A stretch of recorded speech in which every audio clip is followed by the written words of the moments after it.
मुस्कान रहती है, जो अपने पति को नीले ड्रम में पैक कर देती है, तो उसे इतना लोग टॉर्चर करते हैं कि बड़े-बड़े जो सुपरस्टार रहते हैं वो भी वीडियो बना रहे थे कि मुस्कान ने एक औरत जो गलती कर दी उस पे तमाम लोग उंगली उछालने लगे। हमारे बहुत यूट्यूबर भाई बहन थे जो जो वीडियो बना रहे थे नीला ड्रम से बचकर रहिएगा, हर तरह से अफवाहें कर रहे थे कि कॉमेडियन तरह से उसे बना दिए। किसी का बेटा चला गया, किसी को तो मान लीजिए एक मुस्कान गलती कर देती है तो उस पे हजारों उंगलियां उठती है और एक मुस्कान जो है पति को मार दी। और वही पति जो है आज के समझिए कि कई शिल्पा है, निक्की है, ये सबको पति जो है दहेज प्रथा में हत्या कर दे रहे हैं, जिन्हें कोई कुछ कहने वाला नहीं है। मेरी बात बुरा लगेगी लेकिन जो सच है वो सच है। तो हमने देखा था कि मुस्कान जो थी वो जो वीडियो बनाई थी उस पर कितने लोग उंगली उछाले थे। आज के जो निक्की को जिंदा जला दिया गया, शिल्पा को है जो हत्या कर दी गई, एक हमारी बेटी जो थी वो बिहार में उसको उसको विद्यालय में जिंदा जला दिया गया, लेकिन इस पे कोई उंगली उछालने वाला नहीं था। हाल ही में एक और बहन जो थी उसको भी हत्या कर दी है उसके ससुराल वाले, ये दहेज प्रथा को लेकर के। तो ऐसे ही एक घटना है, निक्की तो चली गई, फिर बाद में एक ये आया कि एक जो शिल्पा नाम की रहती हैं जो पढ़ी लिखी इंजीनियर बहू रहती हैं, उनका 3 साल पहले शादी हो जाता है। 3 साल पहले शादी होता है उनका, एक 1.5 साल के कुछ समय बाद 1.5 साल का एक बेटा भी रहता है और वो जो है उनको हत्या कर दिया जाता है कि दहेज प्रथा को लेकर के, दहेज प्रथा को लेकर के उनकी हत्या कर दी जाती है। और यही नहीं बल्कि उसके जो सास ससुर हैं अपति जो है मेंटली टॉर्चर और फिजिकल टॉर्चर दोनों टॉर्चर करते थे। वो उस बात को लेकर के उसके घर वाले भी पता था कि उसकी बेटी के साथ क्या हो रहा है, लेकिन फिलहाल एक बेटा होने के बावजूद बेटी वाले चुप रहते थे। आखिरकार उन लोगों ने उस घटना को अंजाम दिया, एक नहीं बल्कि दो हत्या कर दिए, क्योंकि एक जो शिल्पा थी उसके पेट में 2-2.5 मंथ का बेबी भी था, 2-2.5 मंथ का बेबी भी था। उन सबको घर वालों को भी पता था कि इसको मारेंगे, इसके साथ में इसका जो पेट में बेबी है वो भी मर जाएगा, लेकिन उन सबको दहेज लोभियों को कोई क्या कर सकता है। उन्हें तो जिस चीज की भूख रहेगी वो तो किसी न किसी तरह से अपना स्वार्थ देखेंगे। वो परिवार के भूखे नहीं होते हैं, वो दहेज के भूखे थे, तो उन्हें तो बस दहेज से मतलब था, परिवार बीवी बच्चे से नहीं मतलब था। तो जो उन लोगों ने करना चाहा उस घटना को तो अंजाम दे ही दिया।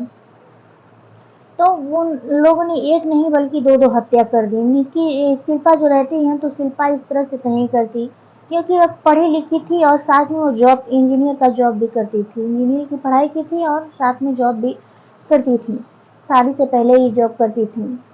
तो ना ये घटना जो है आपको दिल दहला देगी, क्योंकि ये घटना जो है एक माँ के साथ एक पेट में उसके बच्चे को भी मार दिया गया। तो लास्ट तक वीडियो में बने रहिएगा और आप लोग को इस वीडियो से कुछ ना कुछ सीख जरूर मिलेगी।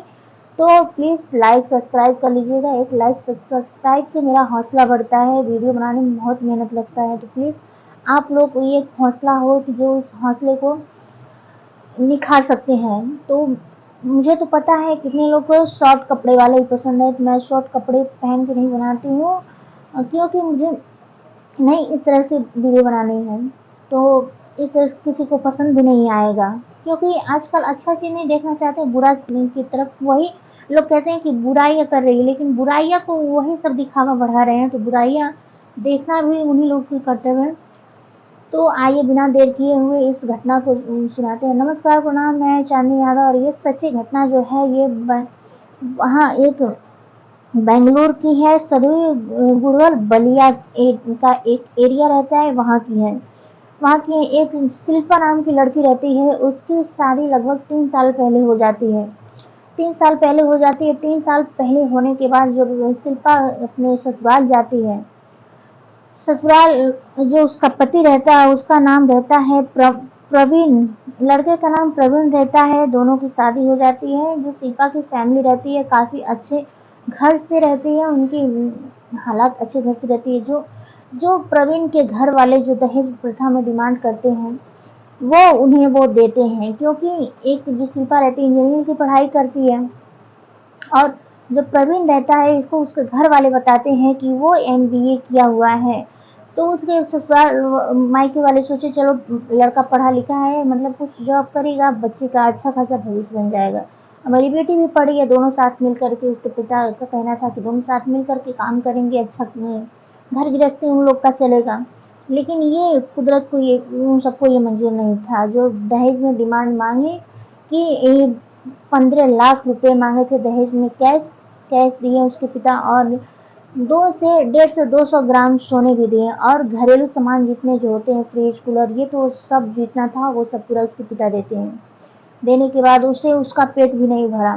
फिर कुछ समय शिल्पा घर जाती है ससुराल, उसको अच्छे खासे ठीक ठाक से रखा गया और अच्छा तरह से देख रेख करते थे उसके घर वाले, सास ससुर। ससुर कुछ दिन तो ठीक ठाक बीता, कुछ समय बाद उसके एक बेबी होता है। बेबी इस टाइम 1.5 साल का हो चुका था, उसकी जब हत्या की गई, उसका बेबी 1.5 साल का हो गया था। कुछ दिन बाद शिल्पा को पता चलता है कि जो शिल्पा का पति रहता है वो न कि एमबीए किया हुआ नहीं है, बल्कि वो एक पानी पूरी वाला है, जो पानी पूरी बेचता है ठेले पर। ये बात से शिल्पा सुनी तो दंग रहे, उसके ससुराल वाले भी दंग रह जाते हैं कि आखिर झूठ बोलकर क्यों शादी किया गया। फिर उन बात को भी वो सब मंजूर कर लिए, चलो अब तो जो हो गया, इस बात को भी एक्सेप्ट कर लिए। लेकिन यहीं तक नहीं बात थी कि ये इसके ससुराल वाले होते हैं, काम कुछ भी करना पड़ता है तो शिल्पा के मायके से हर बात पर पैसा मांगते रहते हैं। हर बात पर पैसा उसके घर वाले देते हैं, क्योंकि उसकी बेटी थी, बेटी जो है उसकी एक लाडली बेटी थी वो, इसलिए उसके पापा हर चीज की डिमांड करते थे। तो यही दे देते थे। तो पिता कुछ समय पहले ही 10 लाख रुपए का डिमांड सब किए थे, 10 लाख रुपए वो सब दिए थे। 10 लाख रुपया उन लोगों ने दिया था, तभी उससे भी उसको पेट नहीं भरा। फिर बाद में उसको मेंटल टॉर्चर, फिजिकल टॉर्चर, सास ससुर पति जितने लोग थे सब टॉर्चर करते रहते थे। वो जॉब भी करती थी, लेकिन जॉब नाम के था, लेकिन वो अपनी मर्जी से एक पैसा भी नहीं इधर उधर कर पाती थी। उसके बाद वो एकदम तंग आ चुकी थी। हर चीज, हर बात पर सास नजर रखती थी, हर चीज पर क्या कर रही, कहाँ जा रही, कैसे, हर बात पर सास नजर रखती थी। आखिरकार 27 अगस्त 2025 की उसकी हत्या हो जाती है। शिल्पा की हत्या हो जाती है, प्रेग्नेंट भी रहती है, उस बात को भी पता होकर के बावजूद भी उन दोनों की हत्या कर देते हैं। एक 1.5 साल का बच्चा होता है। अब ये होता है कि उसका परवरिश, बिन माँ का परवरिश उसका कौन करेगा। मान लीजिए ये सब दहेज के भूखे हैं, तो बच्चे का देख रेख तो ये सब कर नहीं सकते। अब देखिए उस बच्चे को बिन माँ का पला बड़ा होना पड़ेगा, और इसके पेट में जो बच्चा था वो भी साथ में मर गया। उसके बाद उसके ससुराल मायके वाले आते हैं, तुरंत एफआईआर दर्ज कराते हैं। आने के बाद पुलिस पूछताछ करती है, तो ऐसा कुछ पता, जो उसके चाचा रहते हैं बोलते हैं मेरी बेटी सुसाइड नहीं कर सकती, क्योंकि वो एक स्ट्रांग बेबी थी, बच्ची थी, और स्ट्रांग बच्ची होने के साथ में वो पढ़ी लिखी शिक्षित थी। वो खुद जॉब करती थी। वो एक चाचा थे, अपनी बेटी पर उसे नाच था कि उसकी बेटी वो ऐसा काम नहीं कर सकती। लेकिन इसके घर वाले जो हैं वो कहते हैं कि वो आत्महत्या की है। और फिलहाल बाद में वहाँ पर जब देखा गया तो वहाँ पर ऐसा कुछ भी नहीं था कि न तो रूम में ना तो टेबल था न चेयर था, वो किससे सुसाइड कर सकती, पंखा ऊपर था तो कैसे वो आत्महत्या कर सकती है। ऐसा कुछ भी नहीं देखने को मिला कि जिससे वो शिल्पा आत्महत्या कर सकती है।